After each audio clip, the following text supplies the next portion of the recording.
So this lecture is about the Spanish-American War, the first conflict of the age of imperialism for the United States, and it all begins in Cuba. Cuba was a Spanish colony for a long time. What happened was when America introduced the Monroe Doctrine, which said that none of the traditional European imperialist countries could come and colonize or interfere with anything in the Americas because that was our sphere of influence. The citizens in Spain or citizens in Cuba were very excited about this and thought that America would protect them, so they rebelled against Spain. That rebellion did not go well for the Spanish or for the Cuban citizens at first. If you look at this map, you can see that Cuba's real close to the coast of Florida. Spain reacted in Cuba by creating reconcentration camps, which were basically work camps to re-educate the people into being good Spanish citizens again. Hundreds of thousands lived in those camps, and at least 200,000 died in those camps. So really not that different than what the Nazis did with the Jewish population in their work camps, which we now call death camps. It was started by this guy, Valeriano Weyler. The problem for us was we owned and controlled lots of sugar plantations in Cuba, and during this time of unrest, they were being damaged. So we went into Cuba not just to help the Cuban people, but also to protect our business interests. And remember from the last lecture, we were looking for the opportunity to use our Navy to see how well it would stack up against these traditional European powers. So we began to in the United States, we began to beat the drum for U.S. intervention. This is called yellow journalism, where you're trying to convince people. It's a form of propaganda. We are beating the drum for the U.S. to get involved in Cuba. You can look at these headlines that patriotic citizens advocate recourse to arms to wreak vengeance upon Spain for cruel and cowardly destruction of the Maine. The Maine is a ship that we're going to talk about in a second.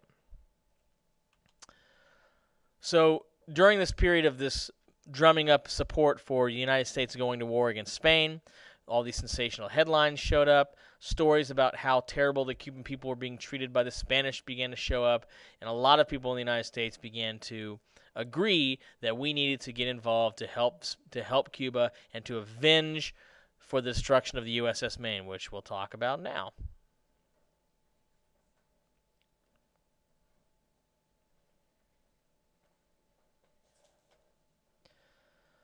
So here's how we started a war, and some would say we even fabricated these reasons to get involved.